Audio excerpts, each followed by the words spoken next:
Terima kasih Anda masih bersama kami. Pemirsa, dua calon legislatif DPRD Bandar Lampung diperiksa Bawaslu terkait ratusan surat suara yang sudah tercoblos. Keduanya membantah perintahkan pencoblosan sebelum pemungutan suara dimulai.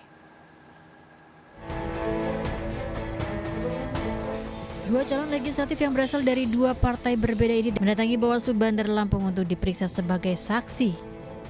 Keduanya diduga terlibat dalam pencoblosan ratusan surat suara yang ditemukan di TPS 19 Waikandis, Bandar Lampung. Usai pemeriksaan, keduanya membantah perintahkan pencoblosan sebelum pemungutan suara digelar pada 14 Februari 2024 lalu. Bahkan, salah satu caleg mengaku tidak tahu adanya pencoblosan ratusan surat suara sebelum pemilu. Nggak ditanya apa-apa kok, cuma saya ditanya. Ibu tahu nggak? Jawaban saya tidak tahu apa-apa. 19. Oh, ini ya, pencoblosan itu ya, Bu. Tapi kita memang pernah kampanye di putaran TPS 19 nggak, Bu? Saya baru mengetahui kejadian itu sebenarnya. Setelah saya juga menunaikan hak saya di TPS saya. Kemudian muncul di WA berkaitan dengan adanya surat suara itu ya, yang rusak dan lain sebagainya. Ya, saya tidak pernah Memerintahkan. tidak pernah tahu juga gitu siapa yang melakukan itu segala macamnya gitu, saya tidak tahu. Bawaslu Bandar Lampung berjanji akan menindaklanjuti dugaan kecurangan ini. Mereka akan segera menggelar rapat internal untuk memutuskan nasib kedua caleg tersebut. Sama berlima lah ya kan bahas ya terkait dengan apakah unsurnya memenuhi atau tidak. Cuman kalau sekarang kami belum bisa bahas masuk atau tidaknya. Ya kalau untuk dugaan itu kan ada yang mencoblos ya kan, tapi orangnya kita tidak tahu siapa. Bang, ini kan mengingat waktu Bang, kan 7 hari Bang, ini udah memasuki 5 hari Bang, gimana ini Bang? Yang kita upayakan maksimal gitu kan, nanti setelah itu berdasarkan semua alat bukti dan Sebelumnya pada 14 Februari 2024 di TPS 19, Waikandis ditemukan 233 surat suara yang sudah dicoblos terlebih dahulu. Surat suara yang sudah tercoblos ini pun dianggap rusak dan tidak sah. Dari Bandar Lampung, Andres Avandi, iNews melaporkan. Diduga kelelahan seorang ketua kelompok penyelenggara pemungutan suara KPPS Sunter Agung Tanjung Priok Jakarta Utara meninggal dunia.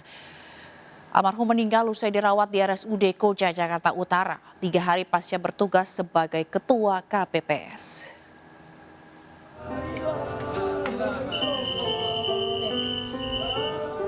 Suasana haru menyelimuti keluarga ketua KPPS.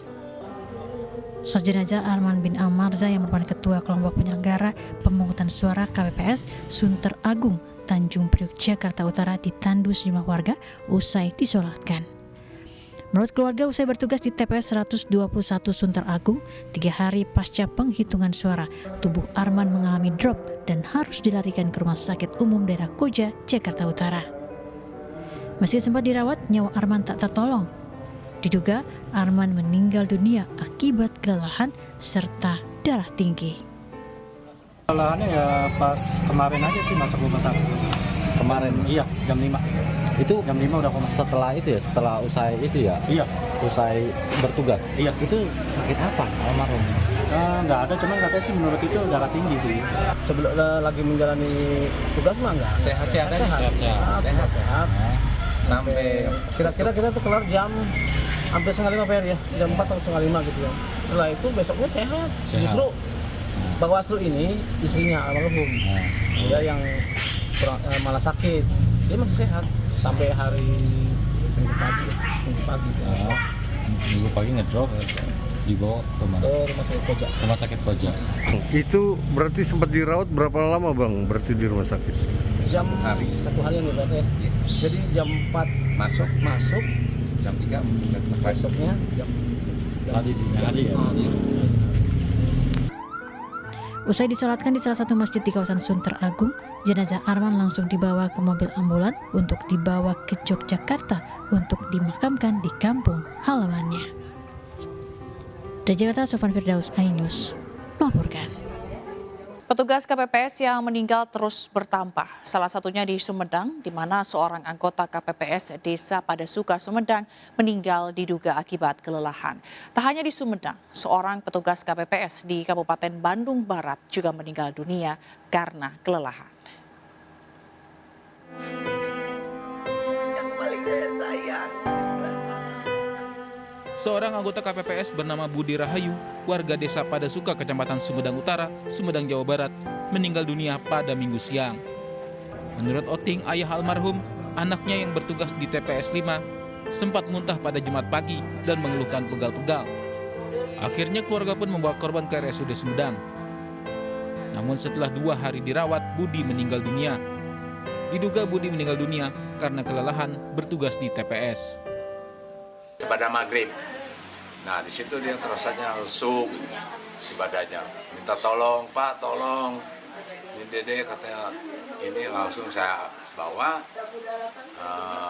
ke kasur. Ya udah begitu, untung masih sadar dia. Dia nge-SMS kepada rekan-rekannya di sini, kepada Karang Taruna, tolong saya bawa ke rumah sakit, saya sakit. Suasana duka juga menyelimuti kediaman rumah almarhum Mumuh Mukhroni, warga desa Gado Bangkong, Kecamatan Ngamprah, Kabupaten Bandung Barat. Pria berusia 58 tahun itu merupakan anggota KPPS yang bertugas di TPS 4 Desa Gado Bangkong. Mumuh menghembuskan nafas terakhirnya pada Minggu petang setelah sempat dirawat di rumah sakit selama 20 menit. Menurut anak almarhum, ayahnya tidak mempunyai riwayat penyakit berat. Namun usai bertugas sebagai anggota KPPS, korban diduga kelelahan dan sempat pingsan. Ya sesek itu, bapak saya kayaknya kecapean waktu setelah KPPS. Waktu pada saat pemilu itu bapak pulangnya berapa, Mas? Sekitar jam 4 lah. Jam 4 lah. Jadi nggak dirasa atau gimana? Ya capek ya, pulang ya tidur biasa. Beberapa kali juga udah tidur, nggak banyak aktivitas gitu. Cuma tadi kan ada keperluan. Ibu saya kan punya warung ini, belanja minyak, terigu gitu ke toko. Jumlah petugas KPPS yang meninggal terus bertambah dan kini jadi perhatian. Di Bandung sendiri tercatat 9 petugas KPPS meninggal dunia. Kebanyakan penyebabnya adalah kelelahan. Pemprov Jabar memastikan KPU telah menyiapkan santunan bagi keluarga anggota KPPS yang meninggal dunia. Dari Sumedang dan Bandung, tim liputan melaporkan. Ketua KPU Hashim Asyari melaporkan sebanyak 71 petugas pengawal pemilu meninggal dunia. Dari total tersebut, penyumbang kasus kematian terbanyak berasal dari anggota KPPS sebanyak 42 orang. Bagi keluarga anggota KPPS yang meninggal dunia akan mendapatkan santunan dari pemerintah. Monitoring kami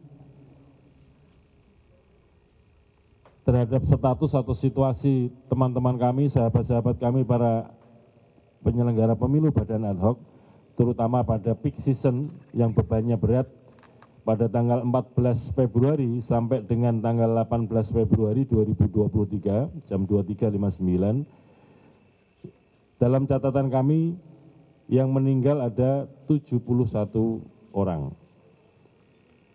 Dengan rincian anggota PPK ada 1 orang di tingkat kecamatan, kemudian anggota PPS di tingkat desa kelurahan ada 4 orang, kemudian anggota KPPS di tingkat TPS ada 42 orang, kemudian Linmas yang menjaga keamanan kegiatan pemungutan penghitungan suara di TPS yang meninggal ada 24 orang. Untuk yang sakit sebanyak 4.567 orang atau 4,567 orang. Saudara sekalian, untuk yang santunan, tentu saja kami untuk menyalurkan santunan perlu verifikasi data tersebut dan juga dokumen-dokumen pendukung, misalnya seperti surat kematian, surat keterangan kematian, surat sehat, apakah sedang dirawat atau tidak. Sampai dengan saat ini, per tanggal 17 Februari, santunan yang telah disalurkan sebanyak 4 orang anggota badan ad hoc yang meninggal. Dari tadi yang saya sampaikan 71 orang yang meninggal, santunan yang sudah disalurkan sampai saat ini ada 4 orang. Pemirsa, juru bicara TPN Ganjar Mahfud, Aiman Wicaksono, menjalani sidang pra-peradilan kemarin di Pengadilan Negeri Jakarta Selatan. Sidang pra-peradilan yang diajukan TPN Ganjar Mahfud ini terkait penyitaan ponsel Aiman saat penyidikan. Sidang rencananya berlangsung pada pukul 10 pagi di ruang sidang utama Pengadilan Negeri Jakarta Selatan dan dipimpin Hakim Delta Tama yang ditunjuk oleh Pengadilan Negeri Jakarta Selatan.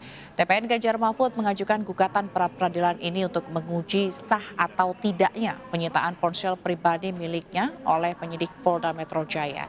Kepala Bidang Hukum Polda Metro Jaya, Leonardus Simarmata, sebelumnya mengatakan siap untuk hadir dalam persidangan.